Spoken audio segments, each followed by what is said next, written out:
The Greek Orthodox Archdiocese of America is petitioning United Nations experts to hold Turkey accountable for its, quote, deliberate policies to erase the cultural heritage of Orthodox Christians. The rebuke follows Turkish President Recep Erdogan's reconversion of Istanbul's landmark Hagia Sophia from a museum into a mosque in July.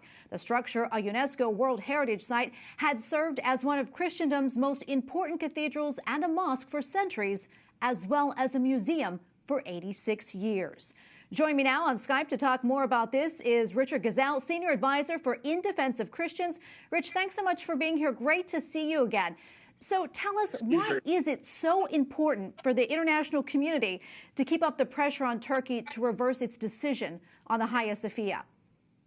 Well, indeed, it's very important. The world must send a crystal clear message to Turkey that historic sites, let alone World Heritage sites, are not to be regarded as spoils of war. And more importantly, Turkey's Christian community shouldn't be considered a conquered people. And that's exactly what Erdogan seeks to do.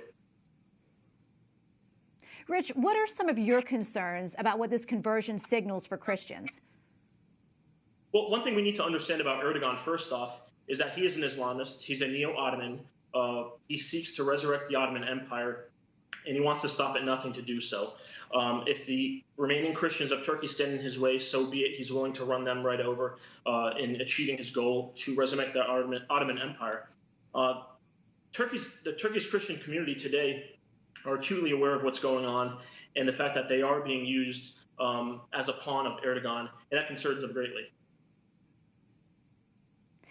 Rich, can you talk about what this does to the Christian cultural legacy in Turkey? And also, I'm curious, what are you and your group hearing from Christians in Turkey right now? Well, as I said, Christians in Turkey are unfortunately aware of what's going on there, of what Erdogan's government seeks to do. They realize that this is a message from the government to the people that you are a conquered people.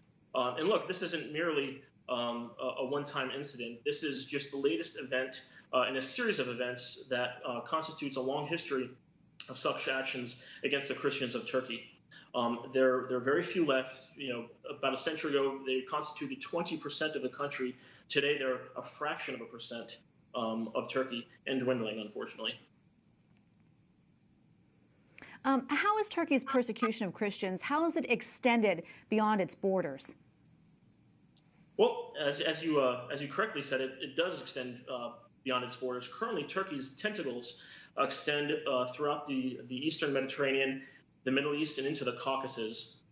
Turkey currently has jihadists in Iraq and in Syria seeking to disrupt whatever semblance of stability there is there. And of course, the largest price is paid by the Christians. As of last week, Turkey is also sending jihadists on the payroll, mind you, Turkey's payroll, into Artsakh, which is part of Armenia, occupied almost entirely by Christian Armenians. They seek to expel the remaining Christians from that region. So this is, again, nothing new for Turkey. This is part of a long history of what Turkey seeks to do in the region to expand their hegemony and essentially direct and influence the Islamic world. Rich, I'm curious, what are some of the political measures that you'd like to see taken against Turkey's government? Yes, certainly. IDC has thus far called for a boycott, along with our partner organizations, of all Turkish products, tourism in Turkey, as well as use of Turkish Airlines, which is in part owned by the government of Turkey. In addition to that, we urge the U.S. Commission on International Religious Freedom to designate Turkey as a country of particular concern. This would be the first step in issuing sanctions over Turkey. One thing, as I said before, we need to understand about Erdogan is he doesn't take well to kindly asking him to do things or to respect religious minorities.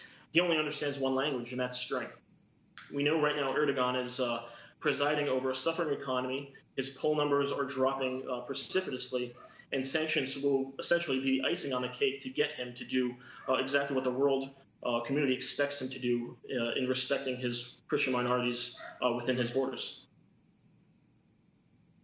Well, Rich Ghazal, thank you so much for your time. Senior Advisor for In Defense of Christians. Thanks again, Rich. Great to be with you, Tracy.